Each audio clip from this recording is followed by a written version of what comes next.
Yo, what's going on, y'all? This is Marcus Rosa, a.k.a. Mazuma TV. Back at y'all with some more boxing talk, man. I hope everybody's having a blessed, beautiful, positive, productive night. I hope you had a great day overall, man. I'm back at y'all with more boxing talk. We're going to speak about Anthony Joshua versus Tyson Fury finally being done, and we should be expecting to see this fight later on in 2026.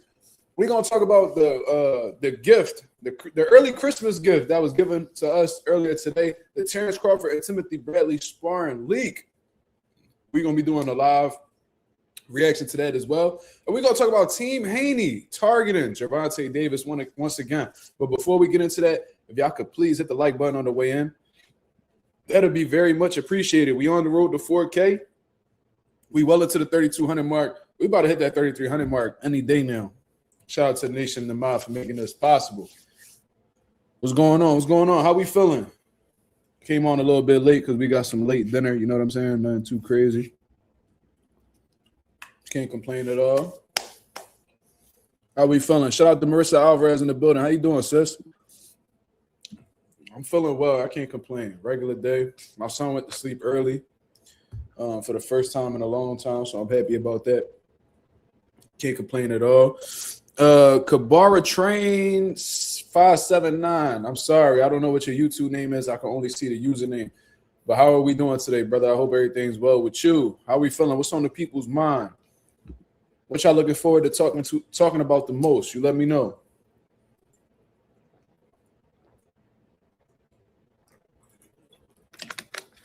How we feeling? How we feeling? Y'all already know what I'm about to do. Y'all already know what I'm about to do. I talked to Bruce Carrington today, man. He was elated. I already know. He was absolutely elated that he's fighting for that WBC title, man. Huge milestone for him. That's a huge moment, man. It's crunch time. It's time to get that shit going. You know what I mean? That's a huge step for Bruce Carrington. We're about to see exactly what he made of. Carlos Castro, he's not a easy opponent whatsoever. But Bruce definitely has the tools to get the job done.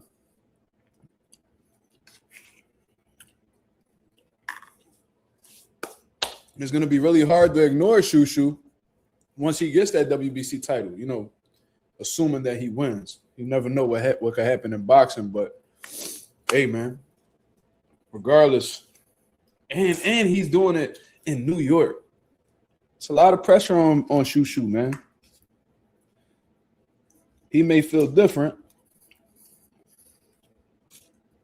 but the pressure's there.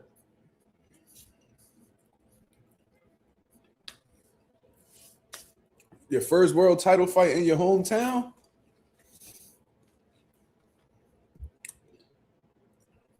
That's tough.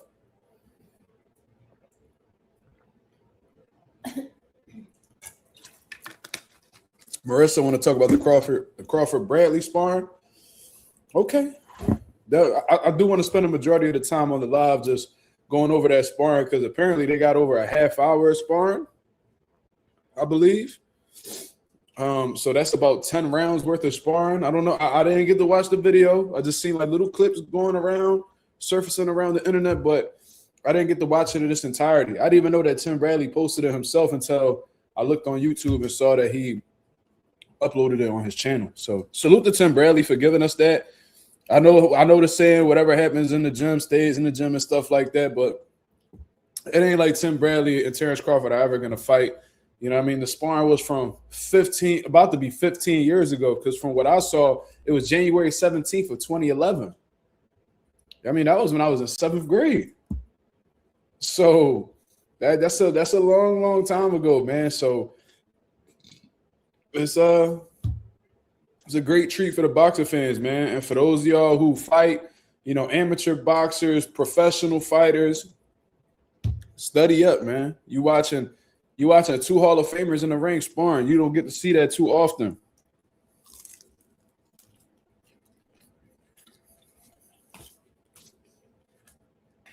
A lot of studying up to do, man. As a boxer, if you really want to progress and evolve in the sport, you got to be a student, man. No matter how good you get, you never stop learning. And I tell my guys all the time, and Floyd Mayweather, because Floyd Mayweather always said that he learns something new in boxing every day. But the experience that man has, if he's still learning, there's no reason why you should be closed-minded and feel like you know it all. You feel what I'm saying? Says, my cat is silly revived. Salute. That's a crazy name, but salute. R3, what up? How we feeling? My boy Coffee Plant in the building. What up? How we feeling? How's everything?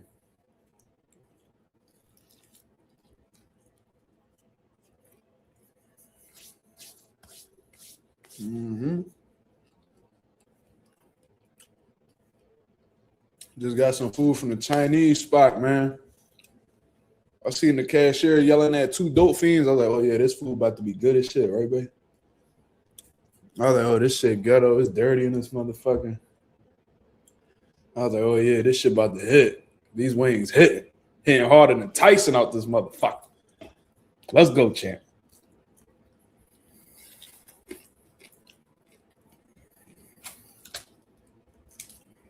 What be cracking me up?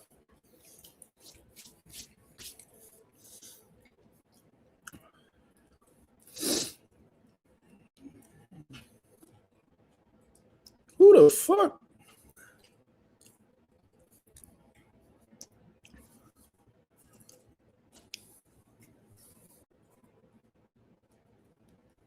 What? Why I say you live twice? What you talking about? Where it say that at?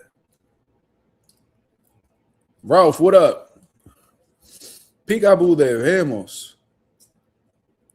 He says, how's your Friday going, Matt? I love how y'all call me Maz for sure. Who attacked Jacob Fatu? Who the fuck is Jacob Fatu? Who's the mystery man helping out the vision? Bro, I don't know what the fuck you talking about. I don't even know if that's boxing. Is that boxing? Is that a fighter? Who the fuck is Jacob Fatu? Am I lost? Am I high?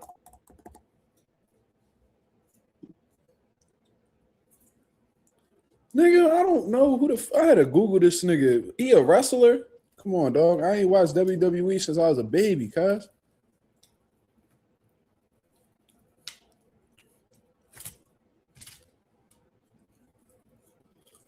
Every Chinese spot, they always have the man in the back making the food. Yo, that's a fact. That's hilarious because the one I went to had a man cooking, and then the girl was like yelling at the nigga while he was cooking and shit. They be having some weird shit going on. It's almost like the men, the submissive ones. Something, I don't know.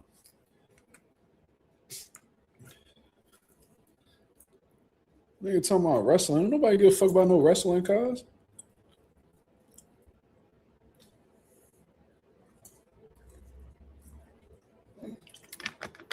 You said you thought. You said what? Look. That's a boxing ring, homie. What are you talking about? I don't know who Jacob Fatu is. I had to Google him. I see he a wrestler. I do not follow that, brother. No disrespect.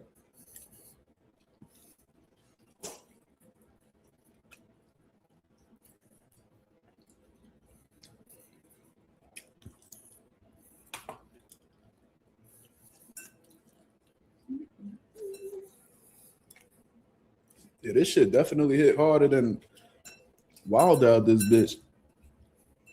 God damn.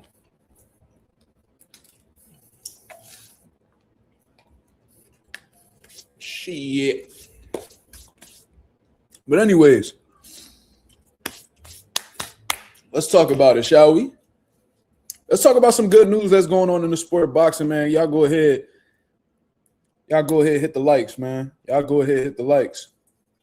Share the video if y'all can on any platforms. Let the people know Mazuma TV is live. Let's get the algorithm on the up. We got goals, baby. Anyways, let me go ahead and share the screen for the people to see. There's some good news going on in the boxing world, and Ring Magazine has confirmed. It says massive breaking news. Sources have advised the Ring that a highly anticipated showdown between former heavyweight champions Tyson Fury and Anthony Joshua will headline a Riyadh season mega event in 2026. Before that collision happens, the ring has also learned that Fury and Joshua are slated to see action in separate fights as part of next year's Riyadh season. So, y'all heard it. You know what I mean? Most likely, Turki Al-Sheikh is going to be involved in this. So if the Ring Magazine, who Turki Al-Sheikh owns at this point in time, is getting this news, it may very well be credible. You know what I mean? I highly doubt they'll give out some fake-ass news when, you know, the one who owns Ring Magazine is the one who's putting the bread up for the event. Look like it's official. They got something set in place. I'm happy to see this. This was a fight that it's really the last fight that I want to see between either one of those guys, to be honest with you. You know what I mean? Marlon, what up? You know, like before, you know, Tyson Fury hangs it up. Before Tyson Fury hangs it up, man, I wanted to see him fight Anthony Joshua and vice versa. I want to see Anthony Joshua fight Tyson Fury before it's all said and done. You know, both of these guys, they coming off of, you know, back-to-back losses, to be honest. I mean, well, Anthony Joshua, he lost to Usyk twice. You know, he came back, then he got knocked out by Daniel Dubois, hasn't fought since then. He's about to fight next week against Jake Paul in an 8-rounder. But, you know, Tyson Fury, I don't think he's fought since having back-to-back losses to Alexander Usyk, you know, who's currently the #1 heavyweight in the world. So, you know, Tyson Fury keeps alluding to retirement and stuff like that. He's claimed retirement multiple times, but always seems to find his way back into the game. You know, I don't have a problem with that as long as he's giving us the fights that we want or fights that we're looking forward to seeing. The only one that I asked, the last one, all I asked for is to fight Anthony Joshua in the UK, preferably. You know what I mean? I think that'll be a huge fight for the UK. I don't really see that fight making sense anywhere else, including Riyadh. You know what I mean? I know Riyadh is Riyadh season. I know that, you know, whoever's putting the bread up is from Riyadh and all that, but this needs to be a UK event, in my opinion. You know what I mean? I would love to see that. But, you know, if it's not in the UK, as long as we're able to watch it, I won't really have a problem with it. You know what I'm saying? I just think it'll be a huge fight for the UK. That shit'll sell crazy. And at the end of the day, what? Y'all motherfuckers put Conor Benn and Chris Eubank in the UK back-to-back, so why not this one? So, you know what I mean? I ain't tripping. It is what it is. I'm just happy to see that this fight is happening, and these guys aren't going to retire without facing each other. You know what I'm saying? So that's lit. It is what it is. My boy Mick is in the building. He said, "Gotta be at Wembley." Yeah, I'm not really too knowing of like, you know, I'm not well versed on the UK. You know what I mean? So I don't know exactly where the Wembley will be. I would have to look up how many seats it is or whatever. But shit. That definitely could pack 70,000 plus, in my opinion. I think the UK fans gonna show out for that one.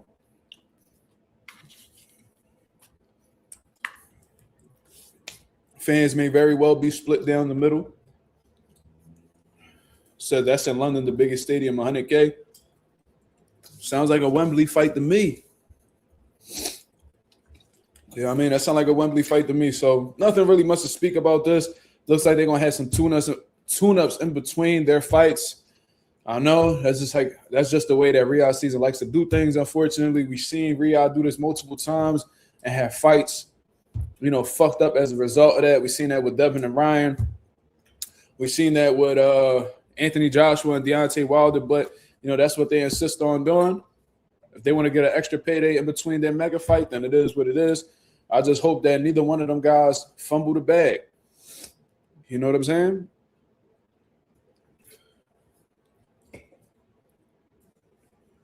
Dubois and Joshua, the 96K. Yeah, so if that's the case, you know what I mean? This should sell the arena out. That should sell the Wembley out.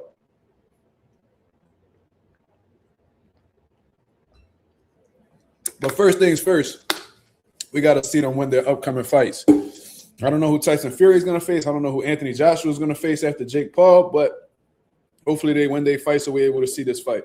I would hate for somebody to fumble the bag, you know what I mean, not look like themselves, get knocked out, clip, whatever the case is, and then we shit out of luck.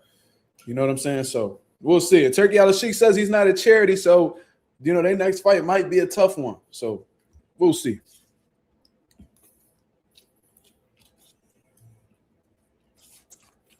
We'll see. Right?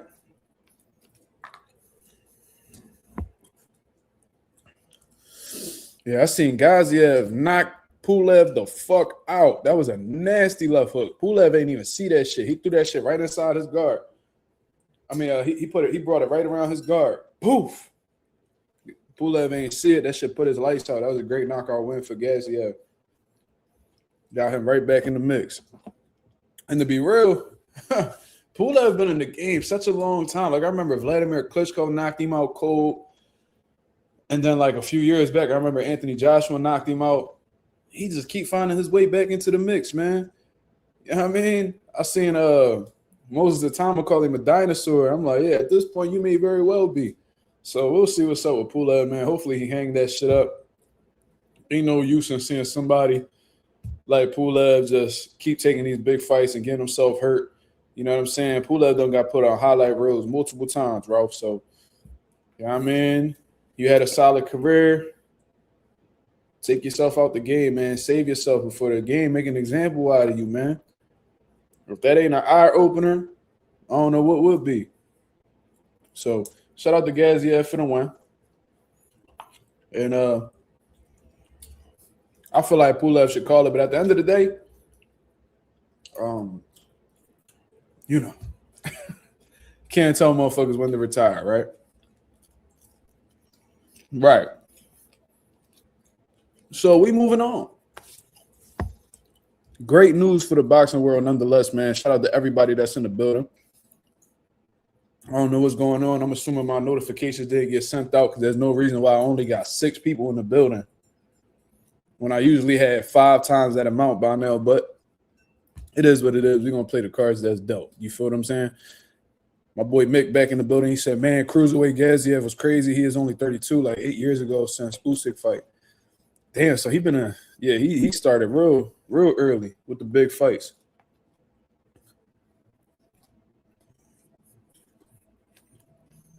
Only being 32 years old, that's typically that's still your prime years. So that's dope.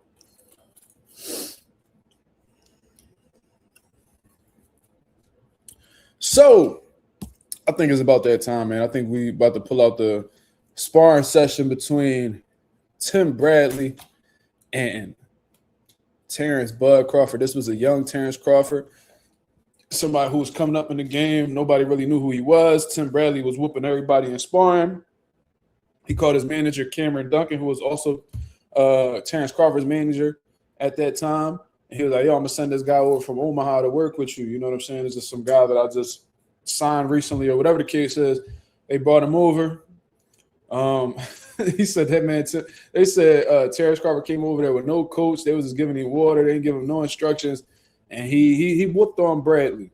I mean, that's what they say. So ever since then, Tim Bradley knew that Terence Crawford would be a world champion, but I think he surpassed what Tim Bradley initially thought and ended up becoming an all-time great, especially in this era.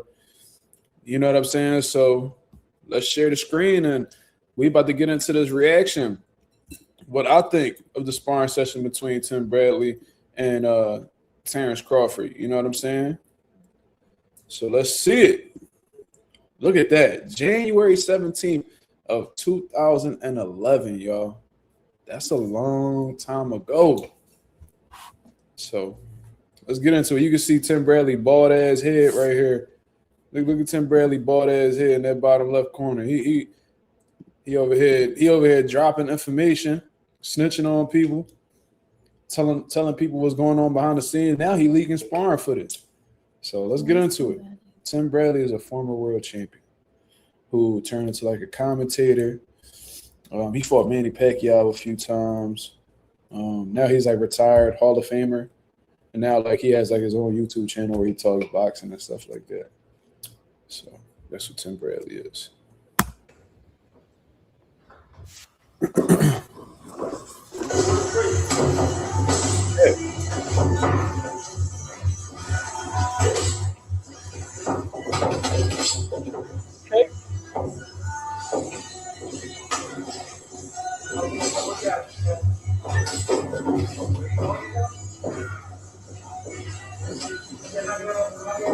Yeah, it's crazy. I know obviously Terence Crawford was a lot smaller then, but he looks a lot more skinnier than what he does now.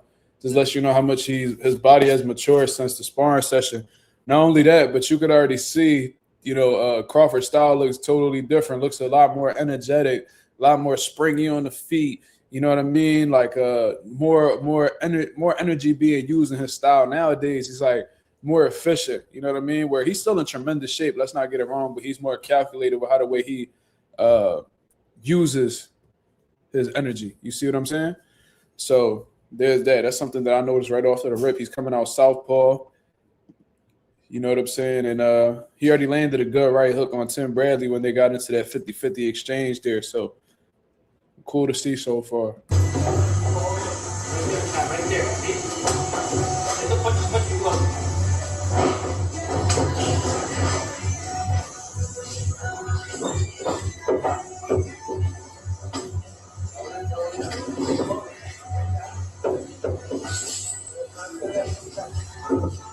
I don't know if y'all noticing it, but off of the rip, Terence Crawford is taking control of the pace of the sparring with the level changes, the feints, the jabs. He's keeping Tim Bradley guessing as to what he's going to do. You see what I mean? So it seems like Tim Bradley is just laying back. He's observing what Terence Crawford's doing, but he doesn't necessarily have an answer just yet. He's trying to calculate exactly what type of time Crawford's on and how he could capitalize off of it.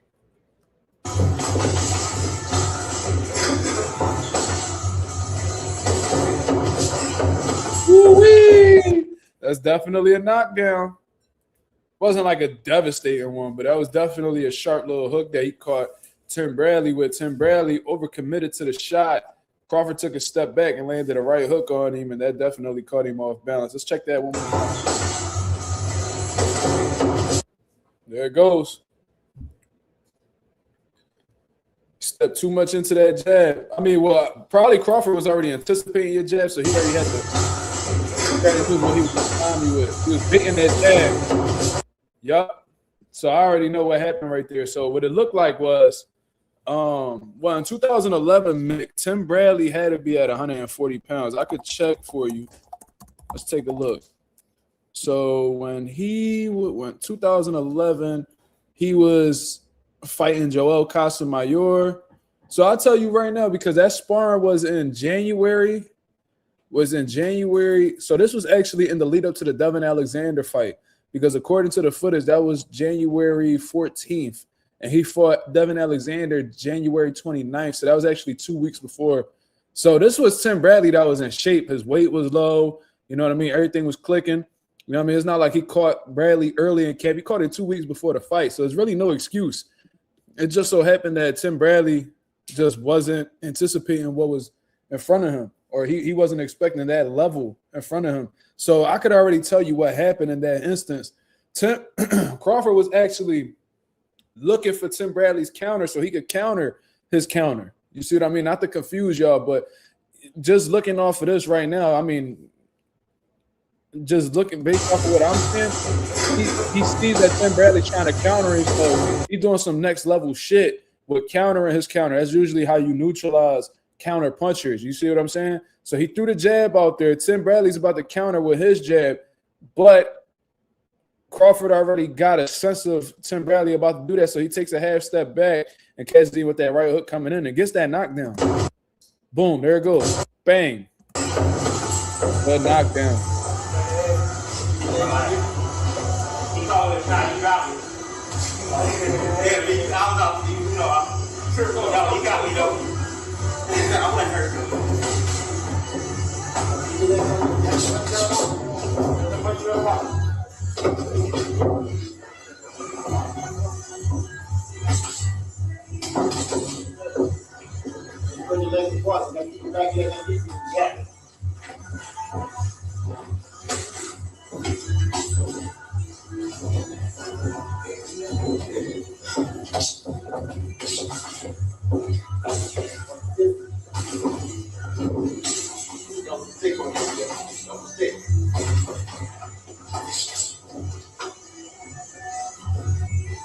Notice how Terence Crawford is never allowing Tim to put him against the ropes. He's always moving from side to side. You know what I mean? He's throwing his jabs. And even when Tim Bradley tried to, get on the inside right there. He tied Tim up and then spun him out so he could go back to the center of the ring. That's high level. That's high level IQ shit right there. And I noticed right off of the knockdown, Tim Bradley made an adjustment and coming inside, like stepping into Terence Crawford's range and combinations and not just coming in with a single jab. So that was a good little adjustment from Tim off of the rip.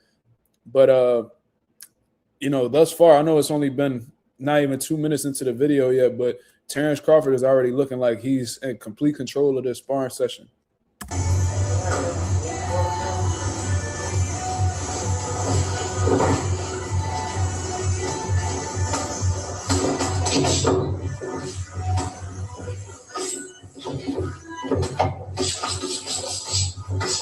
Nice.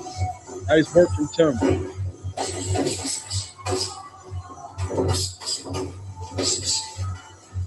I already see. Yeah, Tim is I see why he got as far as he did.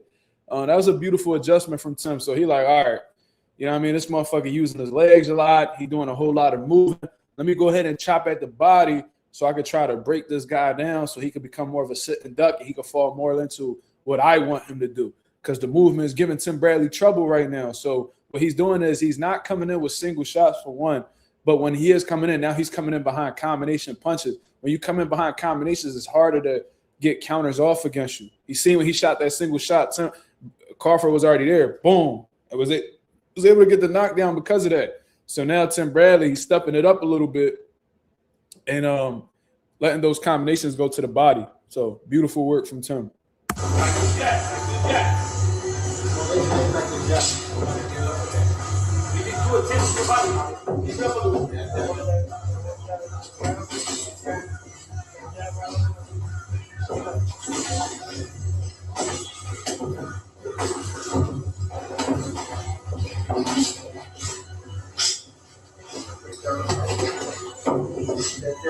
God damn, Bud can't miss with that right hook, man. Come on, Tim, you gotta show us something, baby.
That was smart on Tim towards the end. I like what he's doing. He realizes that like boxing with this motherfucker really ain't in my best interest. So I gotta put the pressure on him. And one thing that he did while he was putting that pressure and closing the gap against Bud, especially in that later round, was he was maintaining his defense. So he just wasn't walking in all reckless and running into shots. You know what I mean? He was actually coming in behind defense. He was catching shots. He was slipping. He was rolling underneath. And the whole time that he's slipping these shots, he's getting closer and closer. And that's why he was able to close out that round with that combination. So you could tell just based off of the rip, there was a difference in skill from the outboxing standpoint. You know what I'm saying? Now, Tim Bradley showed his IQ in there as well because he was able to make that adjustment not, boxing at long range and things of that nature. He had to make it a more intimate, you know what I mean, inside, more physical type of fight. You know what I'm saying? Because whenever he tried to box at mid-range or long range, Crawford was picking him off. So great round. That was solid work.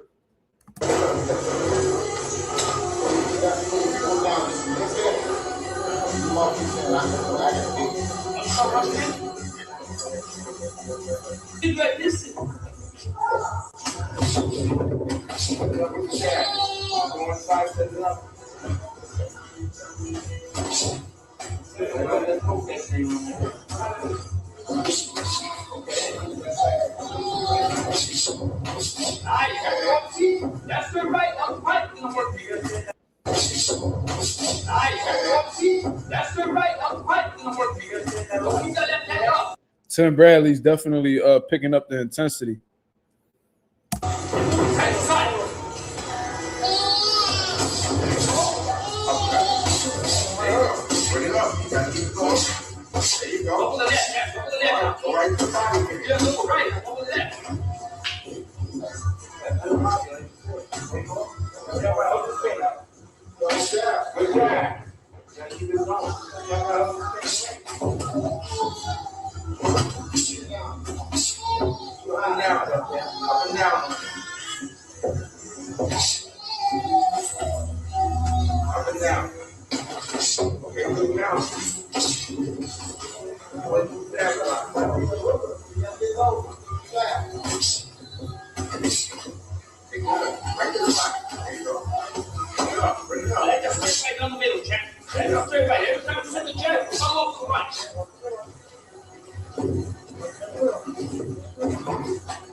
Can't miss with that right hook.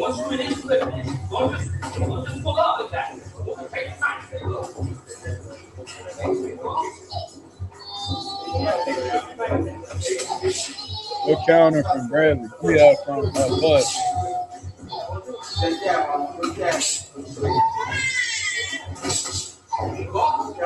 Now you mixing it up a little bit. Mix it up. Do the same thing again.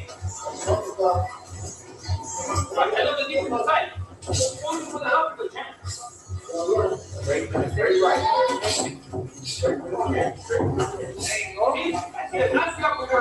So this is a very competitive round. I ain't gonna lie. I really like that. I like the strategy that both of these guys are doing. This is a great example of like a pressure fighter versus a boxer. You know what I'm saying? Tim Bradley's taking the role as a pressure fighter, and Bud is staying composed and boxing them, and they both having their moments. I seen Tim land the combination while Bud was on the ropes. That was a great combination. Then I seen Bud catching with some solid counters while attempting to find his way in. So yeah, so the great competitive round thus far. This is high level work right here.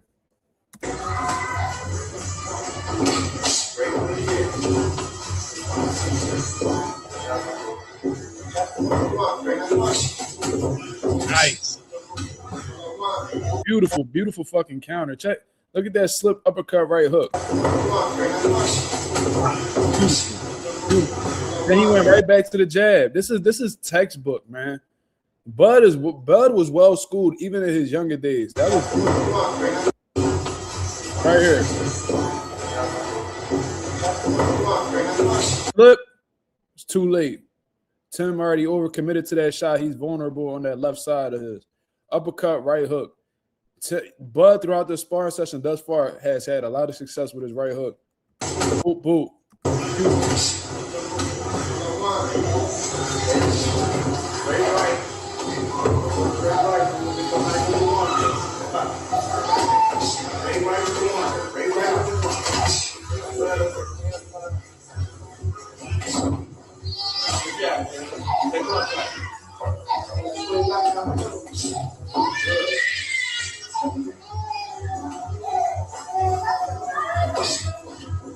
Okay, now Tim having a little bit of success countering too. He countered with his jab and then he countered with the right hook shortly after that. The jab counter from Tim, and the right hook, the left, I think the hook. The hook is going to be countered. Boom. Good one. Barely made it. Good counter. Right behind the head, huh? Come on now.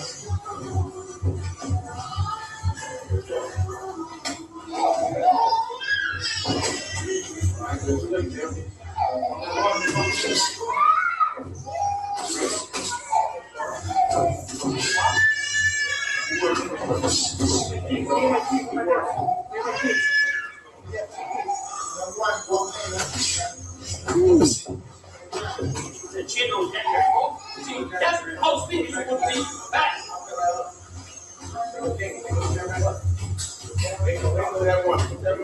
Ooh. Good boxing. Bud is having a lot of success from the outside. He's just picking Tim off. But what I am noticing is that Tim does all right at mid-range, but he's having more success while in close. He seems to be safer in close range when he's boxing, but that's what I'm noticing thus far.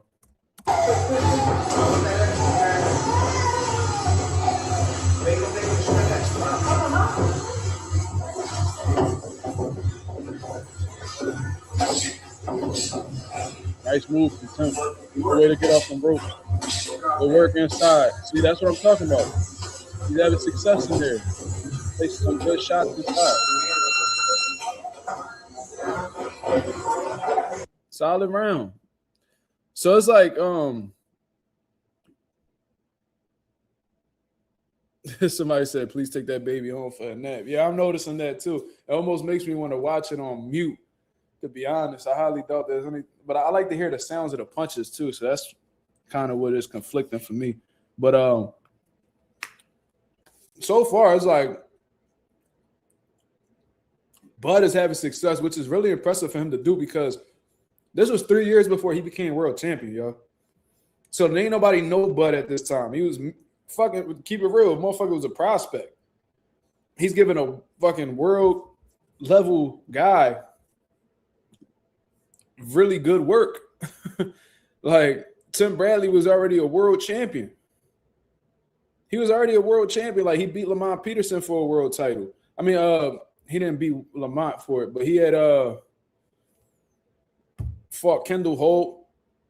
Who the fuck was it that he won? I think he won his first world title off of Junior Witter. Is that Junior? He beat Junior Witter. Then after that, he got some good wins. So he was already well into his, what year was this, 2011? Yes, it was, January 14th of 2011. So this is 3 years before Bud became world champion. So he was merely a prospect, and Tim Bradley was already a unified champion at the time. You see what I mean? All right, shout out to Lorenzo. It was Junior Witter. I remember Tim talking about it.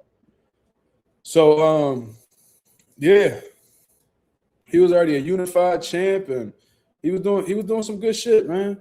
He was doing some good shit. So, great competitive work between the two. I see Tim having his little success, and Bud having his success too. So it's really good work.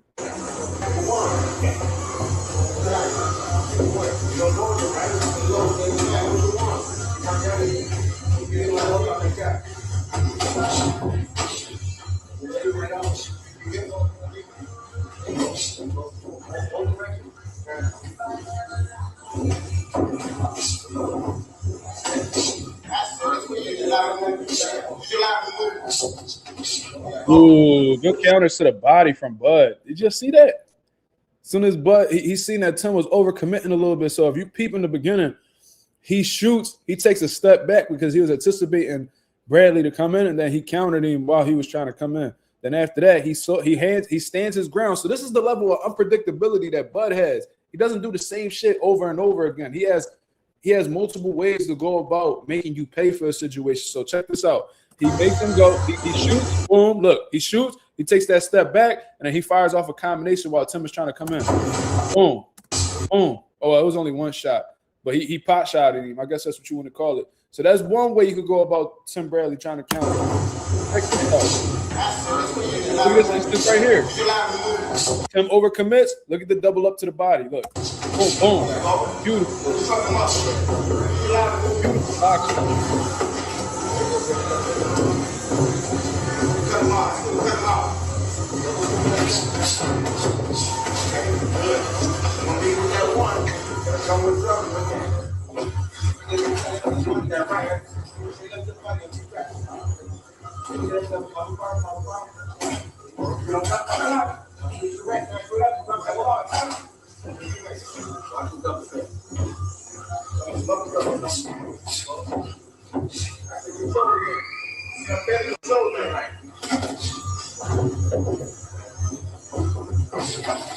Beautiful counter. Beautiful counter.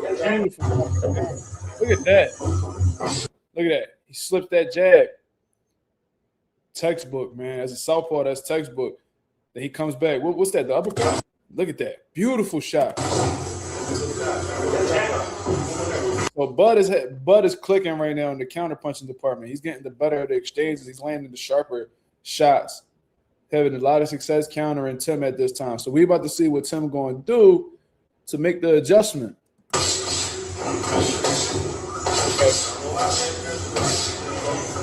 Going to that body again. He's slipping his counter into him. Working here. Going to that body.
It's actually a good question in the comments. Yasser Ali asks, what's Tim's biggest attribute as a boxer in your opinion and weaknesses? Well, I'm going to say this. Weaknesses, Tim wasn't the biggest puncher. I'm going to just say that. Tim attributes, biggest attributes was definitely his athleticism for one. He always was in phenomenal shape. And I think he just had a lot of fucking grit. Like Tim was really gritty, man. You know what I mean? And he had some IQ as well. Like I don't think you could have just athleticism and grit and just be a great overall fighter. But I think his conditioning was his bread and butter, bro. I ain't even gonna lie to you. And you can see it in these sparring sessions because I'm not saying that Terence Crawford was fatigued or whatever, but you know, Tim Bradley, that motherfucker, he got a gas tank on him because you know there's some high pace sequences throughout these rounds. And Tim Bradley, even when it looked like Terence Crawford was trying to keep things cool and fight at a smooth pace, but Tim is just picking it up on him and making Crawford fight. And even though Crawford is getting some great counter punches in and even getting the better of a lot of these exchanges, Tim Bradley is just relentless. So to be honest, y'all, sir, you can just look at this fight. You can look at this sparring clip right here, and it could tell you all you need to know. It's the intensity, it's the work rate, it's the conditioning, it's the heart, it's the drive. You know what I'm saying? I think that's what made Bradley the Desert Storm.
So this is some sharp work right here. You could tell they ain't necessarily looking to bomb away on each other, but they just trying to keep their mind sharp, just keep their reflexes going, and you know what I mean, just making sure that they are responding quickly. Like this is high level work right here.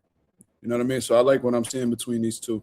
Agent 86 said this nigga Crawford always been sharp, even back then. Absolutely.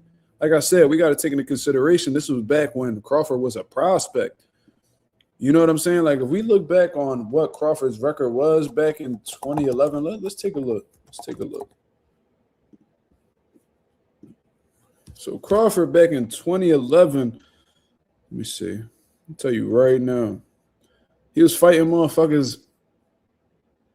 So around the time that he fought Tim Bradley, he fought somebody a month after he did that sparring session with Tim Bradley. He fought somebody by the name of Anthony Mora. Now, when you look at this bout, he was only 12-0. So he was 11-0 when he sparred Tim Bradley. Prospect. Wasn't ranked in those sanctioning bodies, I'm assuming. Wasn't known or anything like that. This wasn't even a top-ranked card from what I understand. This was Gary Shaw. No, let's take a look. Let's see what fight that was. Anthony Moore. What event was that? He was fighting in Nebraska. Gary Shaw and Alan Usher. You know what I'm saying? So yeah, man. Nothing crazy. The real Shelton, what up, brother? But yeah, like this is very impressive for you to be 11-0, be a prospect, and you keeping up and even getting the better of, you know, Tim Bradley in certain instances, who was a former unified champion at that point in time. who had became unified and had multiple title defenses. This is very impressive, bro. I see why Tim was like, yo, like, you a world champion. Just like that. It's a matter of time. See, now you can see the end now. So right in front. Then it's going to come straight through. The other way.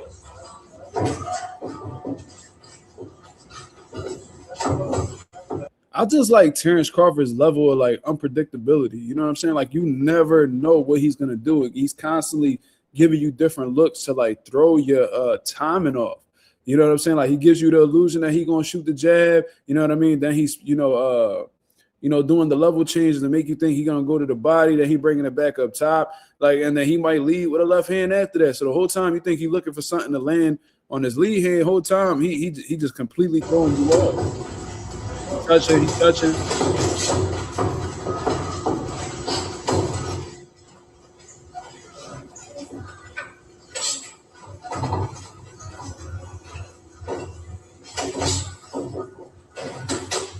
Like that. There you go. Good body. Good job out.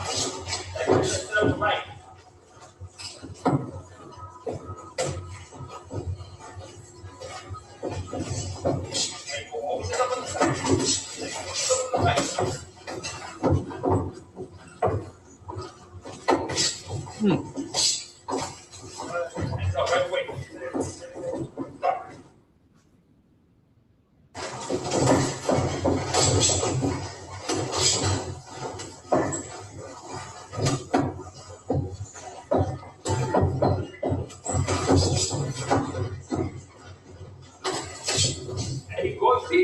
It's just a matter of time, chat.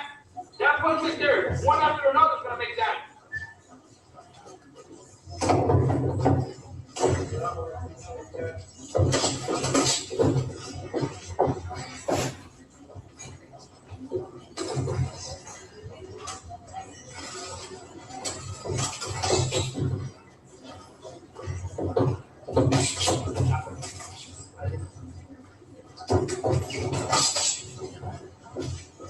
Once you attack the body chest, they go. They get back in. Yeah, go lift up.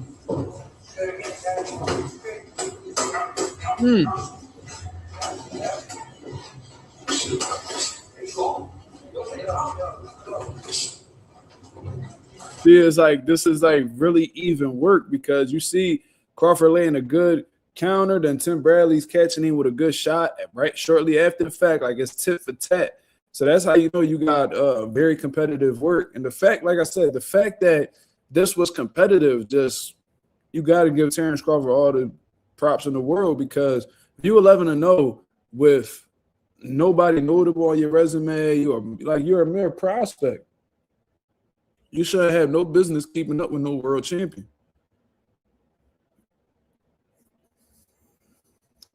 Let me see. Agent 86 said if we had seen the sparring footage around that time, we would have known Crawford was different. And that's a fact.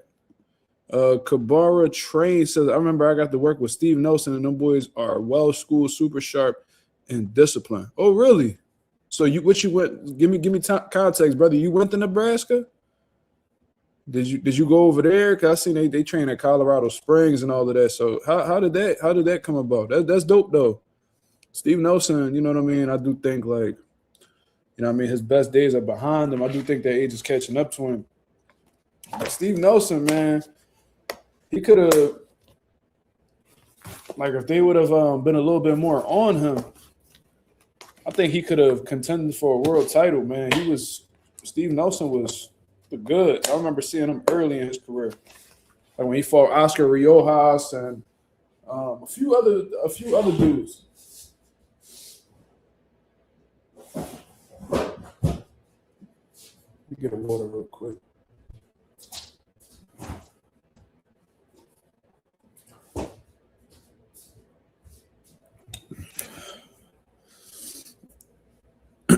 Agent 86 said Crawford always seems to find an answer with Tim initiate his offense.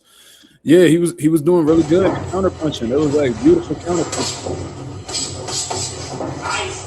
There you go. Like that. That's how you're supposed to be spinning. Every time you land the combination, you spin to your left. Coming in again.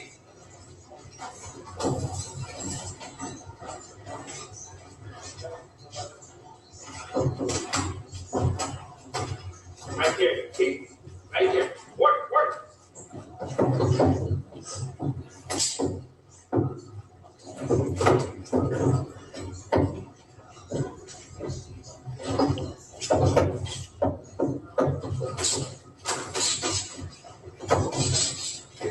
Come off the middle.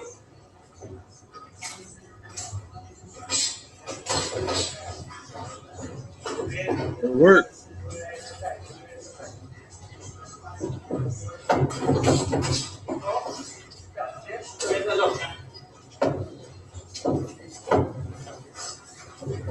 Hands up right there.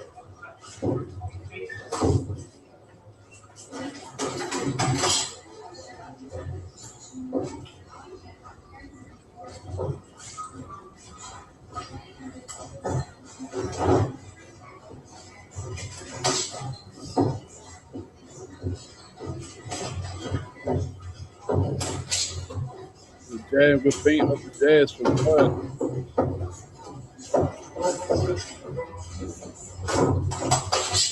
That was nasty.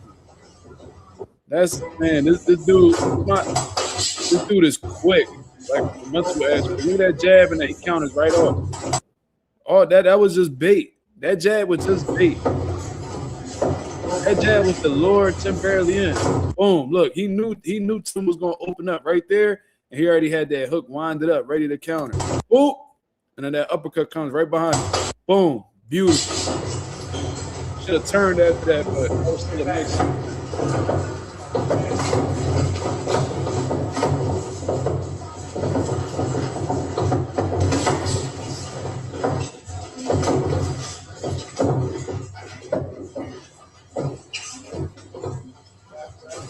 There you go, right there. Body shot. There you go. Oh, just put the front of the thing right up. Step out. There you go. Hands up. I like how Bud's mixing it up too. Like he's playing the counter puncher, then he's taking him for a walk out, doing his outboxing, then he starts walking to him, letting his hands go. He's showing diversity. He's showing diversity. You know what I'm saying? So very, very well schooled boxer Terence Crawford is for sure.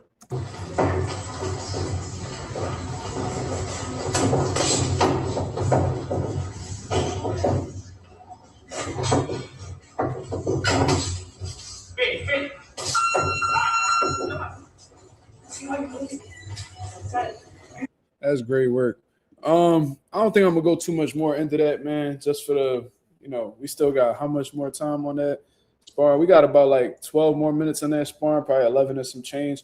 We don't really need to go through the whole thing, but that's great work. I'm gonna definitely watch the rest of my downtime. But great fucking work, man. Great work. Very, very impressive to see. Not Tim. I'm sorry. Very impressive to see Terence Crawford have that deep of a tool bag that early on in his career. Anybody that would have seen Terence Crawford coming up would have known that he was special. To see Terence Crawford, go on to prove Tim Bradley right and becoming a world champion and even surpassing Tim Bradley's expectation and becoming a 5-division world champion, 3-time undisputed, champion of the world. You know what I'm saying? All-time great status, ended up surpassing Tim Bradley and what he's done in his career. And Tim Bradley's done some great things too. So very, very dope to see that, man. I would love to have seen Terence Crawford reaction to, watching these clips and seeing how far he done came from 2011 to 2025, man. That was him early in his career. Had so much more, had so much left in the tank to get a sport. And now Tim, Crawford is probably only 1 or 2 fights away from, riding off into the sunset. So, yeah, man, kudos to Tim Bradley for putting this out. This was definitely something that I enjoy watching. Like I said, I'm going to watch the rest of this whenever I get some downtime. And shit.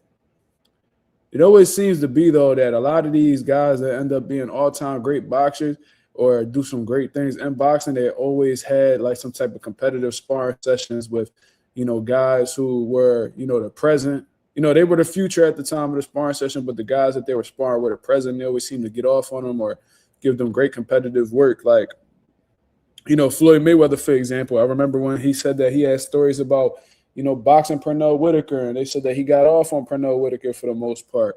Then they said he had sparred Frankie Randall. You know what I'm saying? Like, guys, and, early on in his career, and he was saying how, like, a lot of these dudes couldn't really get to him because his legs were so good. You know what I'm saying? And, if you watch Pretty Boy Floyd coming up, he had fast feet, fast hands. He had solid defense, good counter-punching ability. Floyd had great finishing ability, had power. Floyd was the whole package. You see what I'm saying? And he had his success stories with sparring guys, from the present. Errol Spence, when you think about Errol Spence, when he was coming up, he went to do great things, become a unified welterweight champion, things of that nature. Great wins on his resume. Not Tim Bradley. Tim Bradley was in line to face Errol Spence, but he retired. So Errol Spence went on to beat guys like Sean Porter, Danny Garcia after the car crash. Your Dennis Ugas, who was a champion after defeating Manny Pacquiao. He was actually supposed to fight Manny Pacquiao, but his eye, went out for Errol Spence, Kell Brook, Mikey Garcia, and Errol Spence was attached to some famous sparring stories, with Adrian Broner, talking about he had put Adrian Broner out on his feet in sparring, stopped Adrian Broner in sparring. Had that infamous sparring session with Floyd Mayweather after he served his 3-month bid in jail, when Floyd Mayweather was coming back, signed his deal with Showtime to go face Robert Guerrero in his Showtime debut. He needed southpaw work. That's where Errol Spence came in and gave Floyd some great work, supposedly gave Floyd a black eye. So it's just dope to see these guys have their moments in the gym, and then then they end up showing how great they are under the lights and do some historical shit. You know what I'm saying? So very, very dope to see, man. 14 years later, and Crawford is the man. So super, super dope to see. Now, I ain't gonna be on here too much longer, y'all. You know what I'm saying? Obviously, people got shit to do. It's Friday. Motherfuckers is out and about and things of that nature. So I just wanted to go in and show you guys what Bill Haney, aka Team Haney, aka trainer, manager, I guess you would say, the head of DHP Promotions, Devin Haney's father, Bill Haney, had came out with a video. You know what I'm saying? Pretty much saying how, what's up with Gervonta Davis? So the Haneys are out at it again, trying to get a Gervonta Davis fight. They've tried numerous times in the past to try to get this fight, but they're always giving some type of pushback. Gervonta Davis has never really been interested in that fight. Has faced everybody except Devin Haney, especially when they were both at lightweight at the same time. Since then, Devin Haney has went on to become a 3-division world champion and is currently the WBO welterweight champion of the world. And when Bill Haney and them had put out their list, Gervonta Davis is one of the guys on the list. And when you listen to previous interviews from Gervonta Davis, he made it clear that Devin Haney was on his list as well, right? Right. So, since then, it seems like Gervonta Davis has switched up his tune, has talked about retiring, and attempted to do a cash-out fight with Jake Paul, but that fell through due to, his domestic violence, his consistent domestic violence issues that are pretty much plaguing his career at this point in time, right? So, they tried several times. They said that, Tank's really a 130-pounder. They're not in the same weight class. Meanwhile, Tank has fought as high as 140 pounds in the Mario Barrios fight. And then more recently, it was about to fight a cruiserweight. In an exhibition more recent, in a bout that they was trying to make a sanctioned fight. You see what I'm saying? So you got time to fight, cruiserweights, but you ain't got time to fight motherfuckers who's welterweights. You see what I mean? So just very, very bitch-like behavior, to be honest with you. You see what I mean? But, it is what it is. And Bill Haney has a message for Gervonta Davis and his team. Now let's hear what he has to say, because this is Bill and his promoter / troll bag, in my opinion. So let's hear it. Coach Calvin, Coach Kenny, Team Tank Davis. I got some good news and I got some bad news. The good news is Devin then bought me another Mercedes. Another one. The bad news is the Grinch didn't buy you guys one.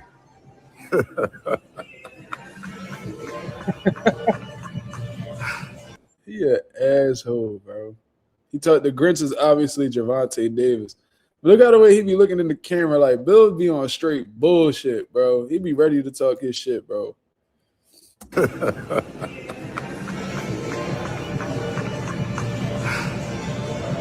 What the fuck? He switched up the whole shit. He was just laughing. No, it's Kanye shit. But Debo is looking for him, and he's on the list. So let's see if 2026 you can't influence your man to be more like. Sharp shit. Good job. Damn. So Bill said what he had to say, man. Shit, he pulling Gervonta Davis' card yet again, man. He's like, yo, where that B more in you at, man? Because we know B more motherfuckers for being tough. You know, wanting to smoke. You know what I mean? Wanting to get in there with the best competition. He said, yo, let's see in 2026 if y'all can have y'all man, you know, grow some balls, basically. You know what I mean? That's what Bill Haney ended up saying. You feel me? So I'm sure this will fall upon deaf ears, to be honest with you. You know, I don't even know why Bill did the video, to be honest. You know, at this point in time, it's like I lost all optimism and Gervonta Davis fighting anybody that we care for him to we cared to see him fight. You know what I mean? We even got to the point where Shakur Stevenson like, I don't even feel like talking about dude, because it's like it's such a far-fetched concept because you know Gervonta Davis has been so unwilling in taking the opportunity to fight these guys. You see what I'm saying? So, you know, they try to get the Rolly Romero fight, saying, I don't want anything to do with that. You know, I don't want to fight those guys. But, you know, they said, you know, just Devin just needs to fight Ryan again. So he don't want no smoke. He on some duck shit. So Bill and them moving on to the next name on the list, I guess you would say. You know what I mean? They already scratched Brian Norman off of the list. You know, Ryan Garcia got a fight going on with Mario Barrios. You know, if they were to win, maybe that fight would be in play. But that's going to be a long time until then. So, yeah. So they're looking for Gervonta Davis right now. I think that's a waste of time, to be honest with you. I just don't see Gervonta Davis looking their way. You know, Gervonta Davis doesn't want anything to do with Riyadh season, Turkey Al-Sheikh, even though he's given out, you know, probably will give Gervonta Davis his, you know, highest payday of his career. But, you know, I just find it funny how as soon as Turkey Al-Sheikh started to become a prominent figure in the sport of boxing, you know, all of a sudden Gervonta Davis just grew out of love. You know, he just fell out of love with the sport of boxing. All of a sudden, he don't want anything to do with it. You know, talking shit about Turkey Al-Sheikh. You know, and it's just crazy because you're a Muslim, bro. You're a Muslim, right? So one thing that Muslims typically do is embrace other Muslims. You know what I mean? They call each other brothers and sisters or whatever the case is. You know what I mean? Like I train a few. I've had my experience training. You know, I train multiple Muslims right now, and I see how the way they embrace each other once they figure out that they follow the same religion. And you would think Gervonta Davis, you know, taking what's that shit called, a shahada or whatever the case is. You would think that he would adopt the same philosophy that his fellow Muslims would, but ever since he's became Muslim, if he's still a Muslim, by the way, I don't know. Since he's became Muslim, all he's ever done was disrespect other Muslims, which I think is, you know, absolutely absurd. You know, I think that's very disrespectful. And I think anybody that, you know, is a Muslim would say would agree with my sentiment. You know what I'm saying? So I don't know what's going on, man. He don't want anything to do with Turkey Al-Sheikh. He say he's loyal to Al Heyman, but guess what? Al Heyman is working with Turkey Al-Sheikh. So what is it that you got to say now? It's like every single angle you try to take is being, you know, destroyed and is backing you into a corner. And, you know, you got one or two options. Is either you follow along with the Turkey Al-Sheikh fights or you just walk away from the sport of boxing and become one of the biggest what-ifs that the sport has ever seen. It's up to you. But to be honest with you, I think Tank is going to walk away from this sport being known as an absolute coward. You know what I mean? I think he's going to go out just like an absolute coward. You know what I mean? And anybody that try to jump to, you know, Gervonta Davis's rescue, you know what I mean, tries to, try to make it seem like, you know, Tank ain't no coward or he not, you know, it's just the business. No, I don't want to hear none of that shit. You know what I'm saying? You can't say that, you know, it has to make sense because Turkey Al-Sheikh is making shit make sense for everybody. You know what I'm saying? You can't bring up motherfuckers not being a draw. You can't bring up motherfuckers not selling tickets because guess what? Turkey Al-Sheikh is compensating both of you guys and not really giving a fuck about the numbers. You see what I mean? And all of that shit is thrown to the that shit is just thrown to the left, bro. So we don't need to be hearing what motherfuckers sell and who's going to be the A side, B side.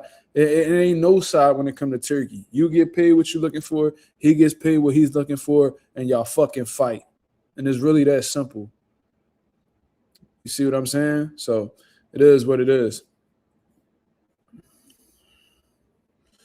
Daniel Pena says, Tank just wanted to make money in his career. It's cool, but he should have admitted it way earlier. He hyped everyone up, talking about fighting the big guys and never did anything versus any elite guy. Yeah, that's the exact problem that I have. He should have took the Jared Anderson approach and saying, man, I don't really care about world titles. I just want to get money and walk away from the sport. We still going to look at you a little funny, but at least you honest and you establishing early on in your career that you ain't really got intentions on fighting the best. You just here to make some money and get out. Gervonta Davis was somebody who talked about how, you know, he's going to do this to that person and do that to this person. And, you know, I heard him say things like, yo, I'm gonna fight these guys. You know what I mean? Like I seen them DMs that he sent Ray Jackson. He was like, yo, I'm good. Like, bro, those fights are going to happen, bro. Just chill. You see what I mean? So you tell them motherfuckers one thing, but then, you know what I mean? You being scared to roll the dice, your actions are saying another. So that make me think that you're the ultimate hypocrite, you pussy, to be honest with you. And it ain't nothing like you pussy. I'm not disrespecting your manhood, you know what I mean, calling you a pussy, but at the same time, it's like, bro, like you scared to roll the dice. Everybody here rolling the dice. All your peers is rolling the dice, and you want motherfuckers to believe that you better than them. All these motherfuckers rolling the dice except you, but you want everybody to believe that you're better than them and that you could beat them. I can't tell. And that's when respect go all out the window as a boxer fan. It's like, bro, you could have really fought Shakur, Dev. You know, you fought Ryan, but let's keep it real. You fought Ryan because you saw hella holes in his game. You know that he didn't have an IQ of a Shakur or Devin. You know that he didn't pose many threats outside of his left hook. You knew you had the upper hand, and with the rehydration clauses, like you made sure that you had all of the advantages going into the fight. The last thing Tank want to be in is a 50-50 fight, bro. That's the last thing he want to be in. Where there's not that many advantages on his side. A lot of things could go either way. See what I mean? That's 115. What up? My boy Ralph in the building said Tank won't be able to make excuses with Turkey. The money talk and A-side talk can't be used. When it comes to certain guys, he'll eventually have to fight the top competition. Facts.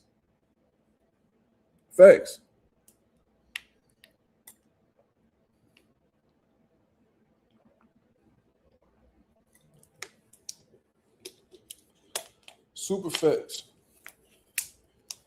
It's just so disappointing. And now Bill Haney and them calling out Tank, but you know, at the same time, I just feel like Bill, you wasting your time for real, bro. You really wasting your time. Like Leonard Ellaby made it clear that they don't want nothing to do with your son. Tank has made it clear based off his actions, he don't want anything to do with your son. You know what I mean? Like Tank was so terrified of fighting Devin Haney that when Devin Haney had that down moment with Ryan, he was celebrating. And he wasn't celebrating because he fucked with Ryan Garcia, but he was celebrating in that moment because he felt like he didn't have to deal with Devin no more. Let's just keep it 1,000. Why else would you celebrate? You hate the man, you take the time out of your day to hate the man, it ain't really that. It's because you thought Devin Haney had lost in that moment, which, you know, come to find out he didn't. It got ruled a no contest. But in that moment that you thought that Devin Haney lost, you was like, oh, thank God, motherfuckers could stop attaching my name. And plus, it made you, in that moment, it made you look good because you beat Ryan and Ryan beat Dev. So like, oh, y'all motherfuckers talking about, you know, Dev could beat me or you want me to fight Dev, but Dev just lost to the nigga that I beat. So at that moment in time, it was a sigh of relief on Gervonta Davis's part because with that whole situation happening, you know, pre-PED fail, pre-PED test coming out positive.